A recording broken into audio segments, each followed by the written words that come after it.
Phone పనిచేయట్లేదు sir ఇంకొచ్చేసి. అందు గురించి ఇంక నేను అక్కడ వాయిస్ ఆపేసా. ఇక్కడ ఏం లేదండి, మన బుట్టి పిల్లల గురించే. ఒకవేళ తప్పు లేదని ఉంటే నన్ను క్షమించండి. నేను బతికుంది దేనికి? ఊర్లో ఎంతమంది పిల్లలు ఉన్నారు, అందరికీ నేను సర్వీస్ చేయాలి అని నేను అనుకున్నా. నేను ఎవరో పొస్తులు ఉండకూడదు. పిల్లలకు షట్టర్ కూడా ఎందుకు అడుగుతున్నానంటే, పిల్లల ఆపరేషన్లు చేయించడం కోసం, ఇలాగే పిల్ల తలను ఉంచడం కోసం అంతే. అది కూడా గవర్నమెంట్ తరపున అడుగుతున్నాను నేను. గవర్నమెంటే చూసుకుంటుంది కదా, మనం వెళ్ళి అన్నం పెట్టేసి రావచ్చు, అలా చేయొచ్చు, అలా ఆలోచిస్తున్నాను.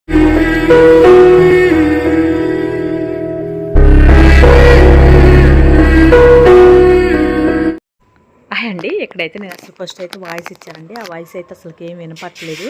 ఈ పిల్లల సౌండ్ కానీ ఫోన్ కాస్త ఇదైపోయి గురుగురని సౌండ్ వస్తుంది. అందువల్ల నేను మళ్ళీ ఇక వాయిస్ తీసేస్తాను. నేను ఫోన్ కాస్త తేడా ఉందండి, ఫోన్ పనిచేయట్లేదు సార్ ఇంకొచ్చేసి. అందు గురించి ఇంక నేను అక్కడ వాయిస్ ఆపేసా. ఇక్కడ ఏం లేదండి, మన బుట్టి పిల్లల గురించే. కొంతమంది కూడా నన్ను అడిగారు, వీడియో చేయమని చెప్పారు.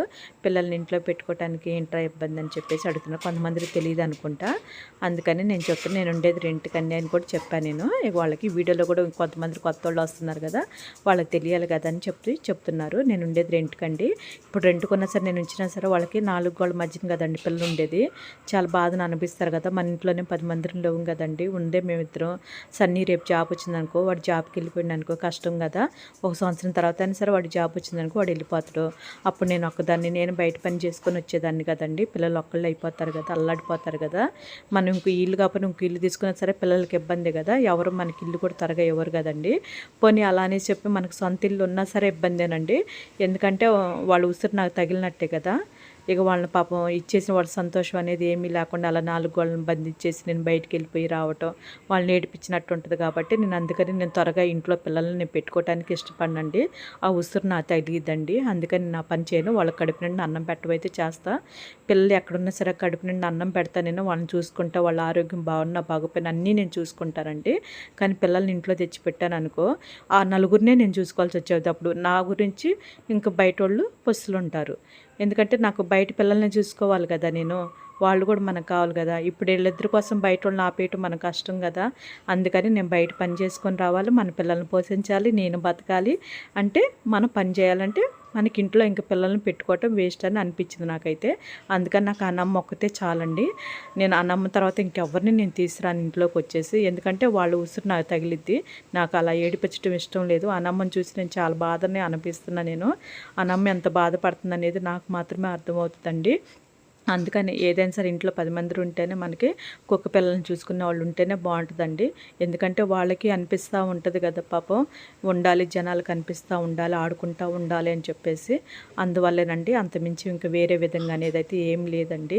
అలానే కొంతమంది అంటున్నాను, నన్ను పిల్లల్ని పెట్టుకునేసేసి ఏదో కూడా బతకొచ్చు. కానీ కొంతమంది అలా చూపిస్తున్నారు కూడా, మా దగ్గర ఇన్ని పిల్లలు ఉన్నాయండి, మాకు సపోర్ట్ చేయండి, చూడండి. నేను అలా చేసేదాన్ని కాదండి. అలా పెట్టి నేను ఇంటి దగ్గర ఉండి బతకాలంటే నా వల్ల అవ్వదు. నేను చచ్చే వరకు నేను కష్టపడే బతుకుతానండి, అది నాకు ఇష్టము. అందుకనే రేపు నా పిల్లలకి జాబ్ వచ్చినా సరే నేను పని చేయకుండా అయితే ఉండను. నేను పని చేసుకునే బతుకుతా. నాకున్న దాంట్లో నేను పని చేసుకొని బతుకుతాను. నాకు అది అలా ఇష్టం.